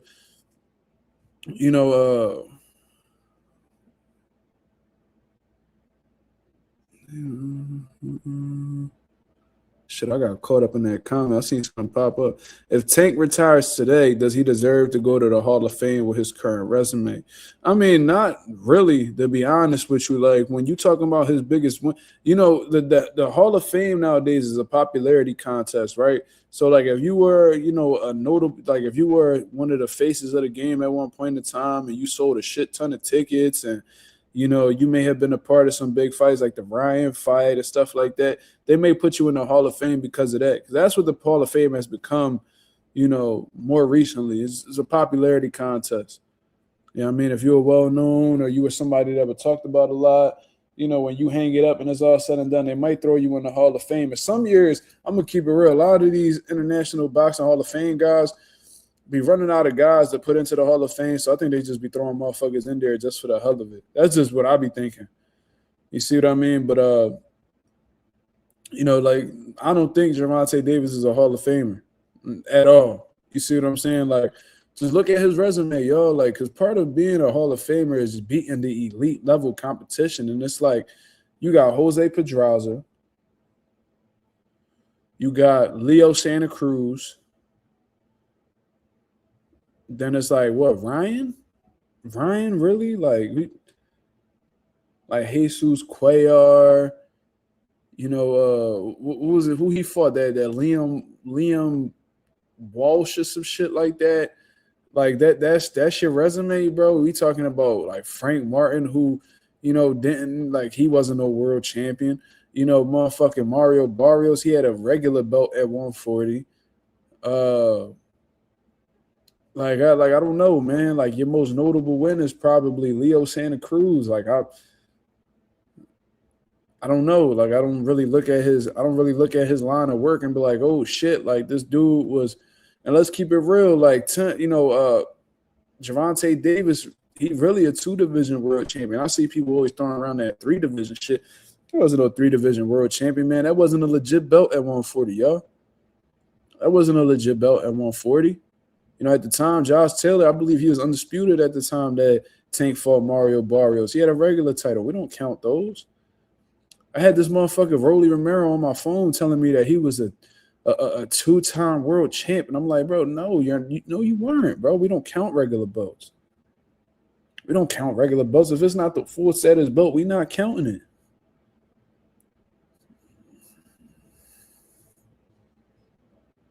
Yeah, that's 215. You make a great point. He says, but if Arturo Gatti got in the Hall of Fame and fucking Rocky Balboa, why wouldn't Tank? Right. I get it. That's what I mean nowadays. It's like Rocky Balboa being in the Hall of Fame, I get it, because the movies he produced were like, they transcended the sport of boxing. You know what I mean? It became a huge movie when talking about boxing. That's one of the top movies that you mentioned. I get it. It was historical. It made history. It has a significant place in history. You know what I mean? But Arturo Gatti, it's like, come on, bro. Like, you were known for being a warrior. You was a part of some great fights. The Mickey Ward series that you had with him, the trilogy, I believe. Like, you did some great shit with that, and you always showcase like real warrior mentalities and things of that nature. But it's like, come on, man. Like, you wasn't like on no Hall of Fame level type. You brought some memorable moments to the sport. You sold a lot of tickets. You were a draw. That's what I mean, man. It's like the Hall of Fame ain't really necessarily about having like the being a multi-division champion and beating the best and doing some historical shit. Like, when I think of Hall of Famers, I'm thinking about Floyd Mayweather, I'm thinking about Terence Crawford, I'm thinking about Andre Ward, Tim Bradley. Shit, I think Errol Spence has more of a case of going into the Hall of Fame than Tank. You know what I mean? And he only won titles in one division, but what he did in that one division was greater than whatever Tank did in multiple divisions that he's been in. Who has Gervonta Davis beat that was on a Sean Porter level? How about a Mikey Garcia level? Like, we don't see that. So Errol Spence got more of a case of being in the Hall of Fame than Gervonta Davis does. You know what I'm saying? In my opinion. I just don't see that. Like I think of Errol Spence being a Hall of Famer, Felix Trinidad, Bernard Hopkins, George Foreman, Larry Holmes, Joe Louis, shit. Both of the Klitschko's. Like that's what I think about. That's what I think about. Yorkis Gamboa, not really. No, not really. Not really, no. Like really assess Yorkis Gamboa career. Bully's like, what was it that you're counting Yorkis Gamboa as like a credible name on Tank's resume?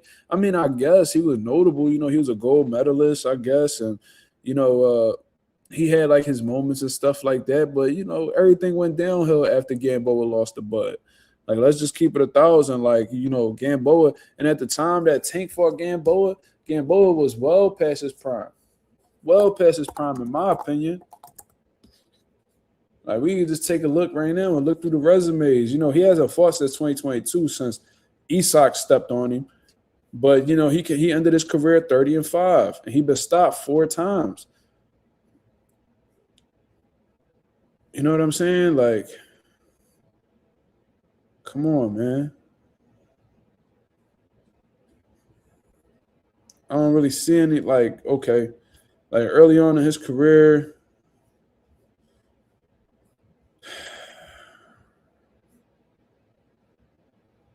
he beat Orlando Salido, Jorge Solis, Daniel Ponce de Leon. That was a technical decision.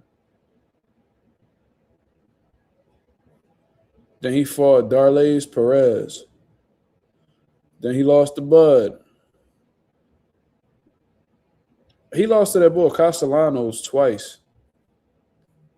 He lost to that motherfucker twice, didn't he? I'm tripping.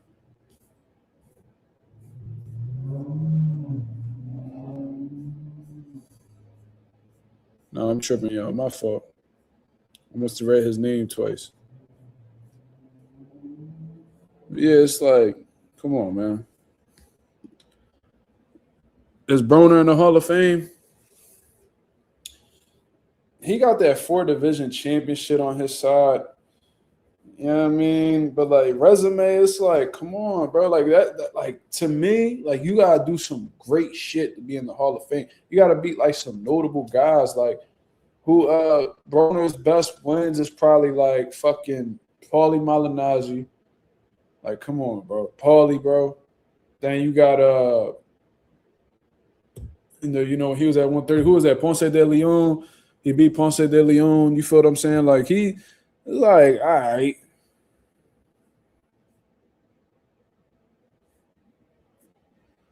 Like, I don't know. Like, Adrian Broner, he won title, like, you won titles and shit, but it was, like, against who?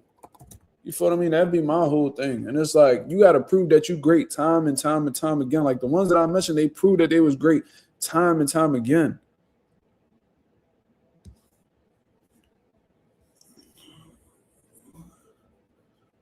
Yeah, like, he beat Daniel Ponce de Leon.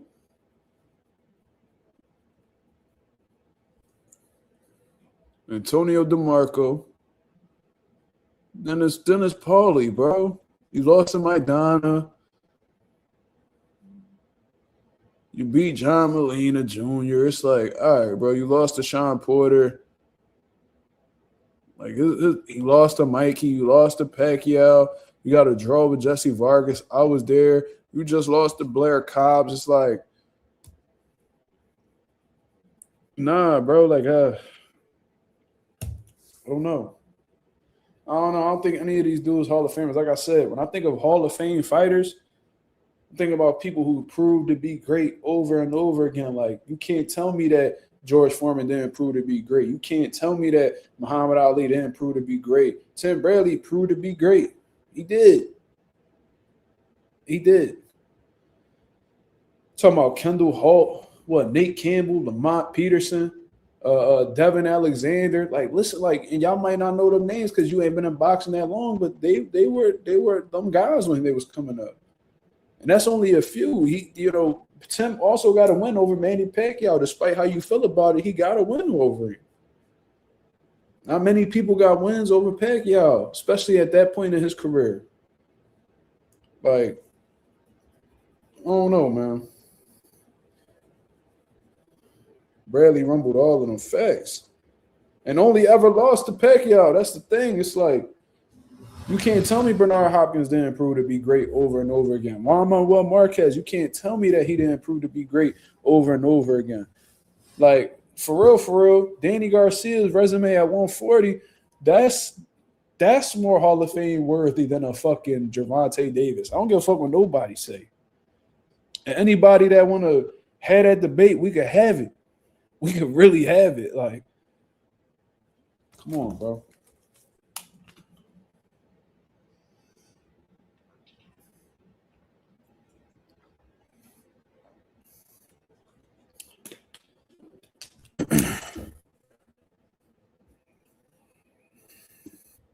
R3 said, I know David isn't going to retire anytime soon, but if David Benavidez beats Zordo Ramirez, do you think David earned his spot in the Hall of Fame? 5-time, 3-division world champion. Resumes lack, accolades-wise, that sounds good. 3-division world champ, especially in them higher divisions, that is a bit impressive from super middleweight to cruiserweight. And Zordo would be a great name on the resume. So we got to assess the biggest wins of David Benavidez's career. Anthony Durrell. You can't say Ronald Gavril because that's who he won his first world title against, but I'm gonna throw that to the side. You know what I mean? Because Ronald Gavril ain't really do shit since those fights, to be real. So let's take into consideration Anthony Durrell, Caleb Plant, Demetrius Andre. You can make a case that he really wasn't a 168, but that's still a notable name regardless.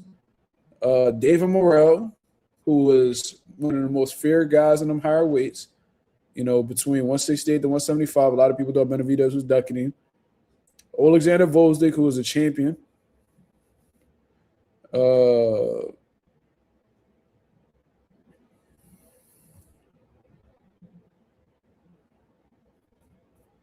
not going to say too much about Anthony Yard because as far as I'm concerned, he was a world title challenger. That's all he ever was. So, not really.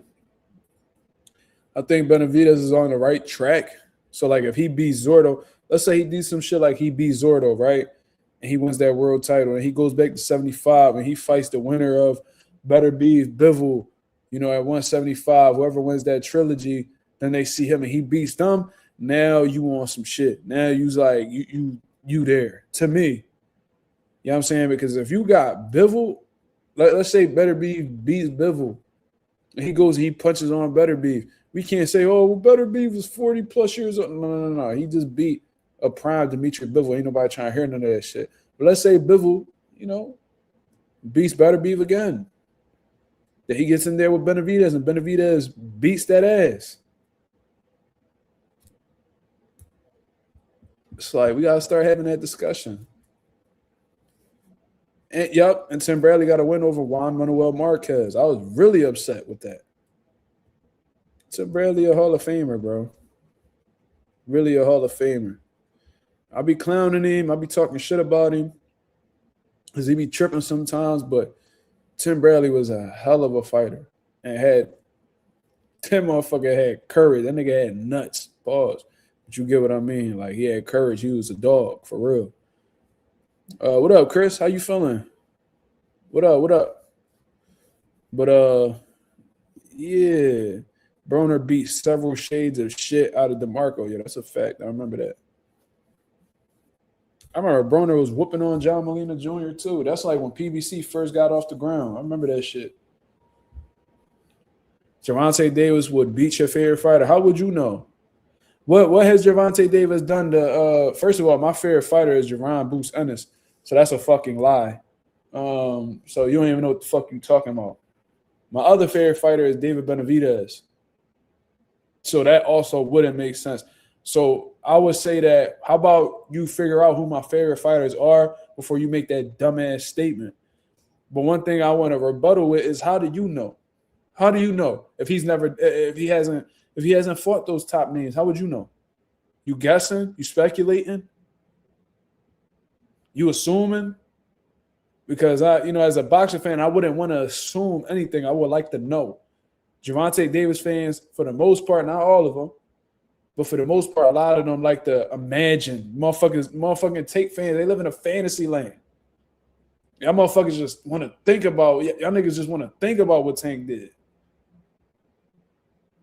You know what I'm saying? It's like, y'all niggas, like Gervonta Davis fans, y'all remind me of like niggas that be in long distance relationships. Like y'all motherfuckers, all y'all do is just think about what y'all could have done. And you know what I mean? Like, all long distances is like, man, I miss you, man. Like, man, but I know if I was there right now, then we would do this and we would do that. And we like that's y'all Gervonta Davis fans. Like, man, I know if Tank would have fought him, he would have did this. And, like y'all niggas live in y'all imagination. Y'all some hoes for supporting a motherfucker who don't even want to give y'all what y'all want. If I was there right now, babe. If I was in Florida right now with you, babe. Oh man, whole time she got her back beat in. And all you thinking about is just, oh man, if I was over there right now, man, you be in trouble, man. All y'all niggas do is just live in a fucking fantasy land. Y'all niggas is hoes. How can y'all live like that?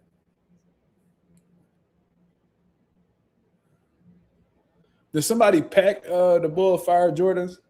Because he hasn't even responded. That motherfucker quiet as shit right now. Ain't nobody packing neither. Stupid. Get your shit together.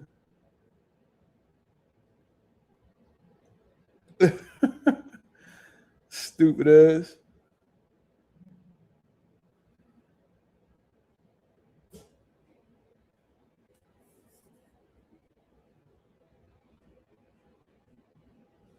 Trying to find him. I don't even see this nigga. Man, he not in timeout or nothing. Like, oh, y'all hit him? Let me unhide him. Let me see what Fire Jordan's got to say. I want to unhide him. If you still in the building, bro, I want to know what you guys say. I just unhid you. I got some time today. Without me? Yeah, one of them niggas. That's the type of time that they be on, man. I know if Tank would have fought Shakur, man, you wouldn't stand a chance, man.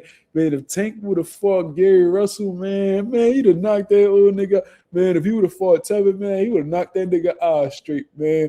Man, if he would have fought Devin, man, he would have knocked him out just like Ryan did, man. Yeah, man. Like, that's all if. If. Y'all niggas love to live in if, not me, nigga. Fuck the long distance relationship, nigga. I want my bitch in front of me right now. Fuck, I need to think about, nigga. If I ever gotta be like, if Boots would have did this, man, if Boots would have did this, bro, there ain't no point in being a fan of the nigga, bro. Ain't no point. The shit right there to be made. He don't want to do that for you, so it's fuck him.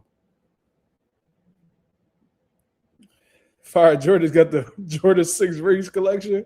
Ain't no way. That's the most trash. I know exactly what you're talking about. We call them Jones in Philly. We call them Jones the Mexican Jordans, because only Mexicans be wearing them Jones, and like them Rican Jones straight from the island. They be wearing. Yeah, I think that's so ugly to me, bro. Like if I see a girl wearing them Jones, I'm like, yo, that shit. Them Jones super trash, bro. Like the Jordans that I got, they gotta be super official, bro. Like there's no way. Bro said they believe in the nigga more than he believe in himself. Ain't that some shit? Like y'all simp ass niggas that be like, "Hey, I know you done cheated on me 20 times, but I know you could change. Like I know you got what it takes. Can you please stop? Just change. I know you could do. I know you could change." Then she's a hoe, nigga. Let it go. She a hoe. Let it go.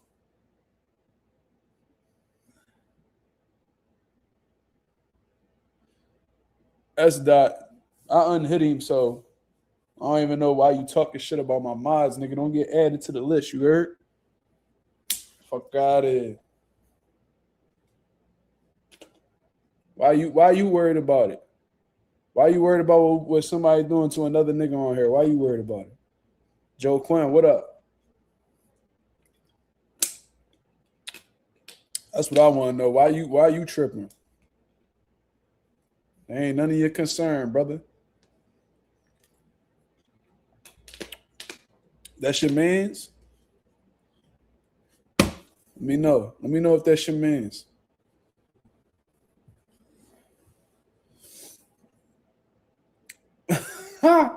He said they got me last week on some dumb shit.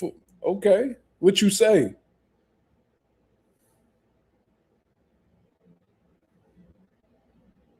Yeah, it's like, babe, I know you can change. I know you done cheated on me with Rob, and I know you done cheated on me with Steven and all that. But babe, just please stop.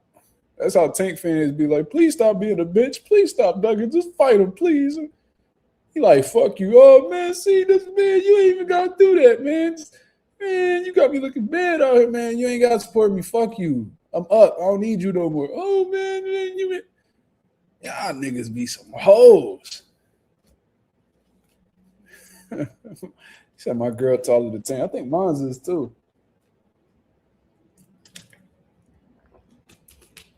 My girl 5'5", so she definitely taller than Tank. But if you got hit with the wrench, it's probably because you said some goofy shit, to be real. You know what I mean? Now, Slime, he be tripping sometimes. I be having to tell him, like, yo, chill. But everybody else, they be on point. Just don't say no stupid shit. And you straight.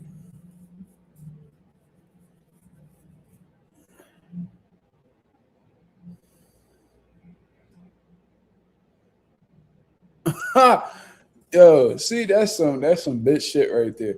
Tank called a fan, I don't know what word he said. And the fan said, I'm trying to defend you, King. What? See, I don't know what cloth these niggas is cut from, but I'm gonna tell you this. This is just me. I don't know. If a nigga say fuck me, then it's fuck you. Like, I ain't one of them niggas where it's like, yo, let me get an interview, man. No, you a dick rider. Oh. So that's a no? Y'all niggas. Rest dot, eat a dick respectfully. Y'all go ahead and pack him, please. No, just pack him permanently. Get him up out of here. You don't want to see me offline. Like, nigga, shut up, nigga. You ain't gonna do nothing. Tough ass nigga. Fuck out of here. Stupid. Play that shit on the block list, dummy. Play tough on the block list, nigga. Get added to the graveyard. That shit extensive over there. I hope niggas know that when y'all talk tough on the internet, don't nobody believe y'all. Like, not an ounce of fear go through niggas' hearts. Like, I promise you that. Like, nigga, this the internet, bro. Like, if you really want to do some damage, do what you see. See niggas offline. The fuck? Tell niggas this shit all the time, bro. If you really want to make a difference in the world, it starts with you. Be the change you want to see in the world, brother. Crash out. Crash out. And deal with whatever come with that, brother.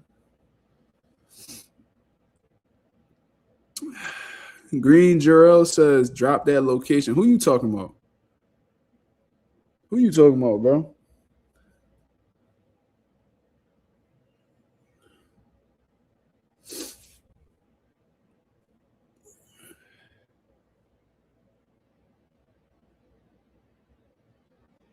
Who you talking about? He said joking. That type of shit not even funny. That shit not even funny. Like, oh, response to tough internet guys. All right, so you talking to them. All right.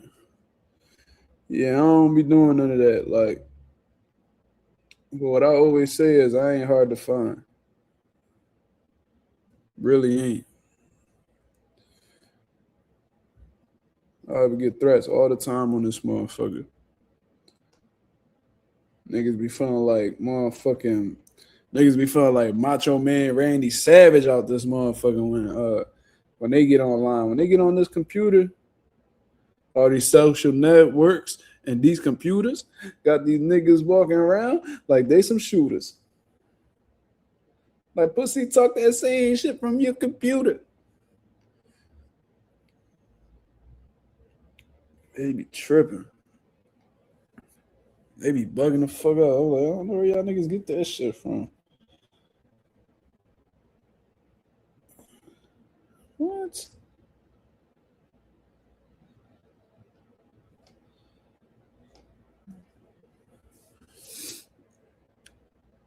Have I ever debated boxing on another channel? Yes, I have.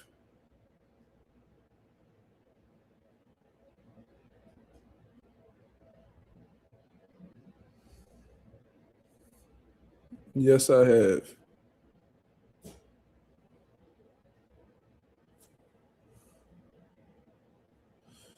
Andres, what up, brother?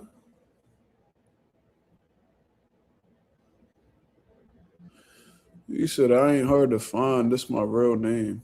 Okay. Just to let you know, nobody's looking for you, brother. I hope that helps. But yeah, Sean, I went on that boy KO boxing channel, and I fried him in front of his people. He's sick.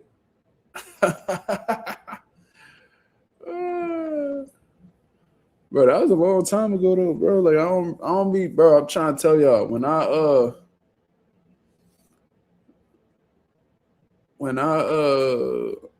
I say I don't be watching these dudes, I really don't be watching these dudes, bro. Like I really don't. You feel me? Like I just don't do that. This nigga said, "Thank God." That's funny as shit. But yeah, like I don't be looking at these other dudes' channel. I don't really care what their opinions be. I keep it with the fighters. You know what I mean? I watch the fighters' interviews. I watch, you know what I mean, like their respective YouTube channels and stuff like that. Like I've been watching Terence Crawford's YouTube channel lately. He's been having some great content. You know what I mean? Like whoever's responsible for like editing and making like recording his vlogs and shit, they're doing a great job. So I would watch a lot of that. I like Lamont Roach's little segments that he put together. Whenever Ring Magazine puts out their Inside of the Ring episodes, I check that out too. Like I don't really like outside of like 78 Sports. I don't really, and that's sometimes because I don't really be on. And that's another thing. I don't really be on YouTube unless I'm on here talking to y'all.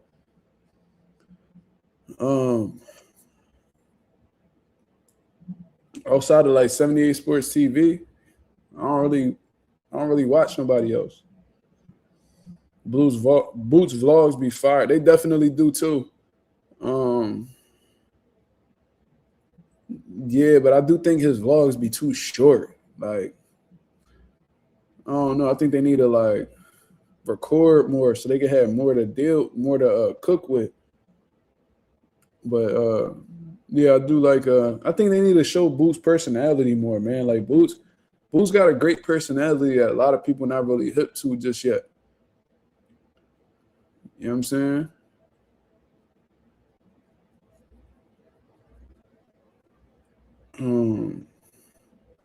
If he was able to show that, I think that his fan base would even be more, will be deeper. I think that he'll develop more of a fan base if he showed who he really was. I think Boots, for the most part, is pretty reserved. Like I've seen shades of like his personality, like in like face to face, and how the way he acts. I'm not saying he two-faced or nothing like that, but there is such thing as like reserving yourself. You know what I mean? Not really giving everybody everything when you see them. Like I don't. Me personally, like this is probably the most that I talk throughout the day. Like I don't really talk too much to people I don't know. Like of course I talk to like my close friends and family, my mom, my dad, like my fighters, but I don't really like outside. You're not gonna catch me just talking to anybody. If I don't know you, you're not really getting that much out of me. Did I watch the Breakfast Club interviews with T.O. and Shakur? I only watched the Shakur one. I didn't get to watch the T.O. one yet. I don't really care for what T.O. be having to say no more because now every time he talk, he's saying some weird shit. And plus, like, you could tell T.O. is very uneducated. And the reason why that I say that he's very uneducated is because he uses a lot of, like, filler words. Like, and this is coming from somebody who I'm not no genius. You know what I mean? I don't perceive myself to be some type of genius, but I do feel like I have a great understanding of like vocabulary. You feel me? Even though I use slang, you know what I mean? Don't take that as me being unintelligent or anything like that. I could tap into that bag if I want to. But like T.O., he used a lot of like extra words. He's like, everything is going like things are going positively well. It's like, bro, just say you doing well, bro. Like, why you keep adding like these extra words to try to like he'll use extra words to make it seem like his vocab is extensive the whole time. He's like, he sounds like an idiot. You see what I mean? And he uses like words like nonetheless or nevertheless in like certain instances where it's not necessary. Yeah, like he very uneducated. Very uneducated. He tries to come across as like as intellectual, but you could tell like real intellectuals, like real recognize real, right? So like if you are somebody who is, let's say you good at lying. If you're good at lying, you could tell when a motherfucker is not a good liar. You could even tell when somebody is lying, right? If you a bona fide street nigga, right? Let's say like you one of them, and you see somebody in front of you trying to come across like the street dude, you can tell by how the way they move whether they authentic with it or not. Like that's how I look at T.O. Like T.O. tries to come across like this educated person who's well spoken, but it's actually the very opposite. He's not. His vocab is trash. A lot of because one thing you can tell he wasn't that good in English class. I'm gonna just say that.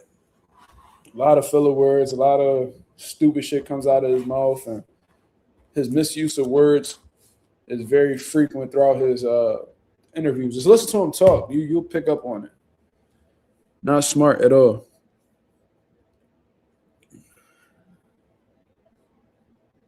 Yeah, he like one of them fake deep niggas too. Like he remind me of Will Smith's son. I forgot his name. His name like Jaden or some shit. Jada Smith. He used to swear he was fake deep. Like he swore he was fake deep.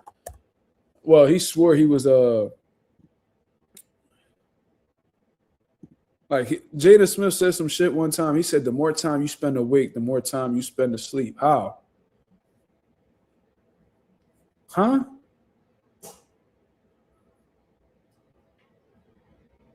Then he said some shit. How can mirrors be real if our eyes aren't real? What? What the fuck is you talking about, bro? Like, he one of them niggas. Jada Smith is an idiot. Go ahead and tell Will I said that. Come smack me like how you tried Chris Rock, nigga.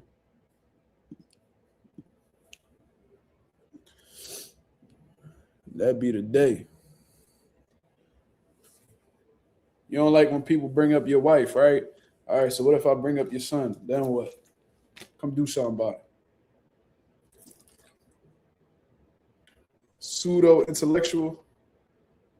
Yeah.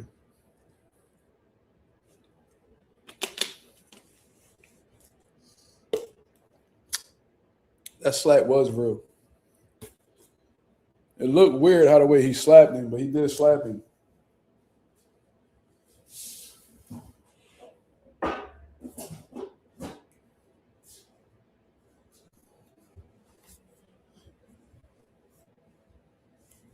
Ever since then, I've never fucked with Will Smith the same. That was some hoe shit. And you like, bro, if y'all know Chris Rock, right? Like, he literally had a whole TV show called Everybody Hates Chris, where he clearly showed he was a pacifist, right?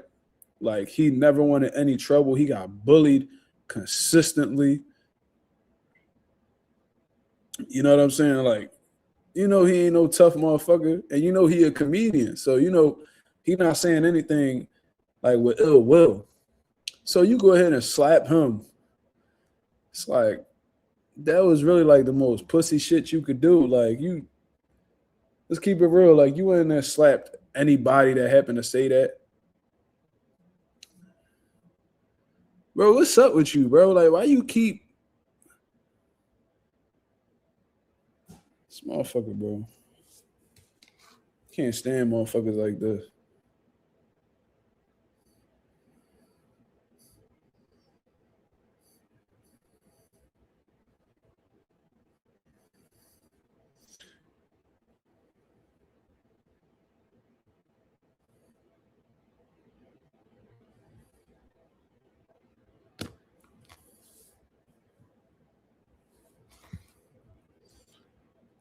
This motherfucker just looking for somebody to argue with. Go argue with your mother, nigga.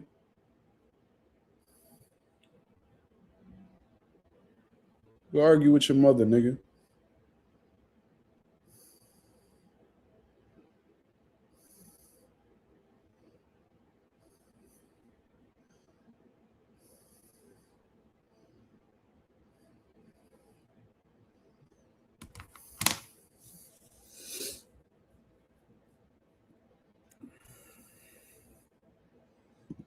Get him the fuck up out of here. He a weirdo.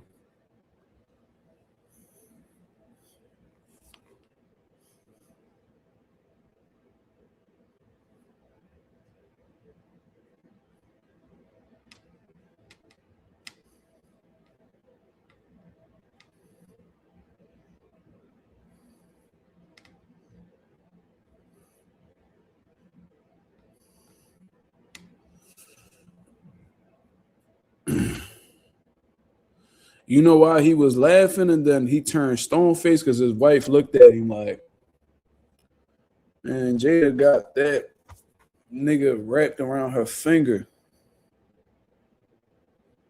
No cap.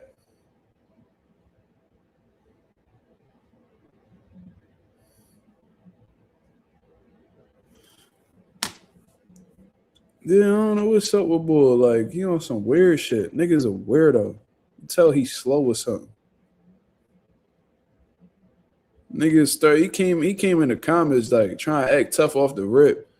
Talking about these niggas said drop your location. Like, who you talking about? Talking about the tough guys in the comments. That's one John. Then he started talking about, oh, you think that's so? He started saying, he kept talking like niggas a weirdo, cuz. That ain't the way to act with anybody. Like, I could tell you ain't got much friends, nigga. You was a weirdo, cuz. Get your shit together. And you look old as shit acting that way. Weird ass nigga.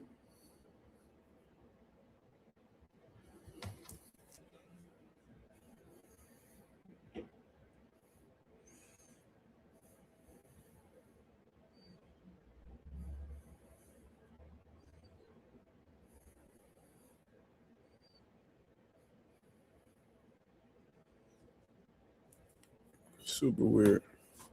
R3 said, not sure if you heard, but Matias B sample came back positive. Yeah, I had seen that, but what was so weird to me was that they said it was positive, but didn't give a percentage. Like, it's so fucking weird, bro. Like, so fucking weird. Like, I don't really know what to call it. Like this, I just like, I don't know, bro. That shit is confusing. But Matias, he said he's sending hair samples to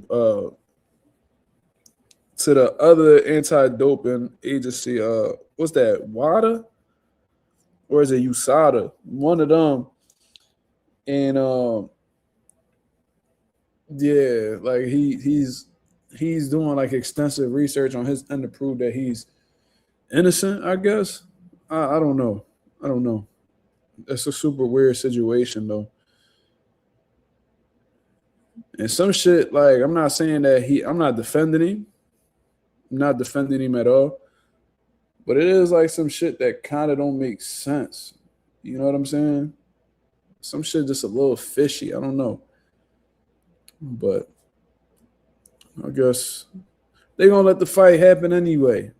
And most likely we're going to watch it. So, you know, it is what it is.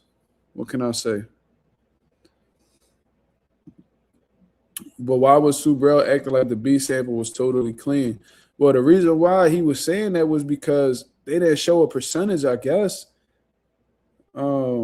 He said something during the interview. I wish Ghost 787 was in here. He got a better understanding of them Spanish podcasts than me. But I heard Sue Burrell talking.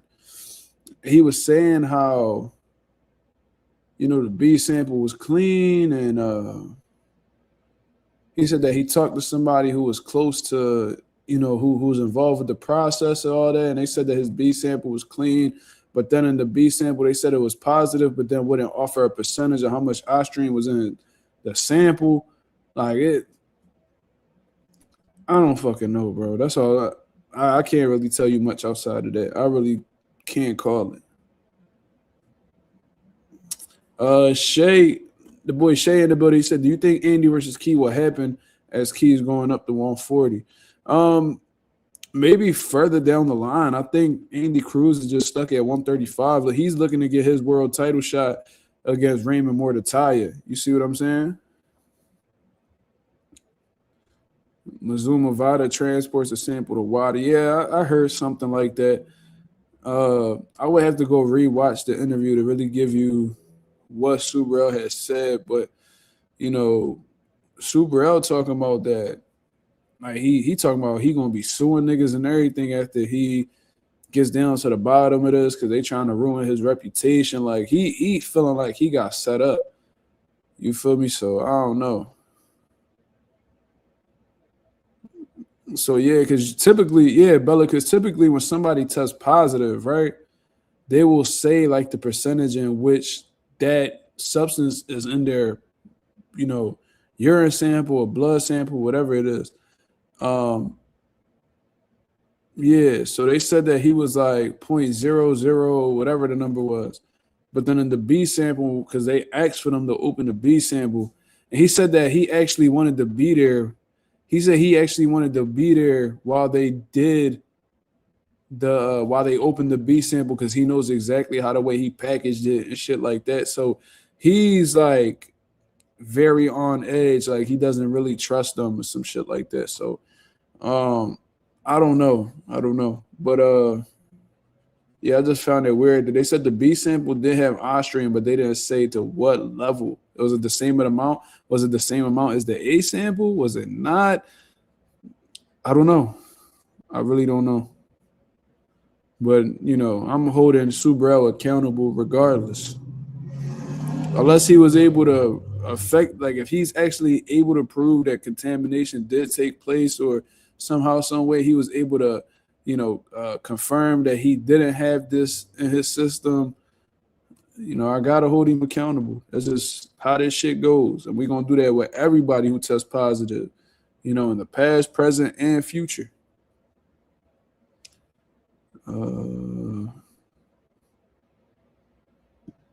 My boy R3 said, I know it was under the limit, but it was still in his system. I'm just skeptical because he took somebody's life and fighter cycle in and out during, you know, during off camp. Yeah, I get it. Trust me, I see exactly what you see, brother. That's why I'm holding them accountable regardless. You know what I'm saying? Because, you know, once that pops in your system, we're always going to have questions. So it is what it is. Ortiz going to be a hard fight for Richardson. That's going to be a good test for the both of them. You know what I mean? Because Ortiz, he's the more experienced fighter in terms of being in there with elite level opposition. You know what I'm saying? And Ortiz is a dog. You know what I mean? He could box. He could bang. You know, he could definitely push Richardson. But Richardson has some good fundamentals. Got a good jab, good straight punches, to be honest with you, good understanding of range. He could give Ortiz some problems, too. If Ortiz isn't able to close the gap or he isn't able to neutralize Hitchin's jab, he could be in some trouble. He could get outboxed. All right, I'm gonna do a couple more questions, then I'm done because I've been on here for 2 hours. God damn. He said, "Who do you think unifies first at 140?" That's a good question. Well, when looking over the champions right now, you got Subriel Matias, you got Teofimo, you have Subriel, Teofimo, you got Gary Antoine, and then I always forget the last one for some reason. Then you have Jesus Christ, Richardson Hitchens, right? Yeah. So out of those four right there, to me, it's either going to be Subriel or Gary Antoine. I think those will be the two champions that will likely fight each other out of everybody else. Hitchens, he be giving people trouble. He be acting like he don't want no trouble, to be honest with you. Teofimo, he be on the same type of boat, and I think he's going to lose to Shakur anyway. So I don't see him being the champion after January 31st. So I think I think Subriel and Antoine will be the ones to fight each other and, you know, go from there. But I think after Subriel, if Subriel beats Dalton Smith, he got to go see Puello again. So who knows how that's going to work. Rich is just scared of Gary. That's what a lot of people say. But anyways, man, I'm going to get up out of here. I appreciate everybody that came through and showed love as always. If y'all could go ahead and hit the like button on the way out, that'd be very much appreciated. You see what I'm saying? I'm on the road to 4K. We well into the 3,200 mark, looking to hit that 3,300 mark. Shout out to everybody that's contributed to the channel. I'll be back at y'all with another live, 10:30 p.m. Eastern Standard Time to continue cooking up on what's going on in the boxing world. Until then, I hope you guys have a blessed, beautiful one. I'm up out of here, man. Peace.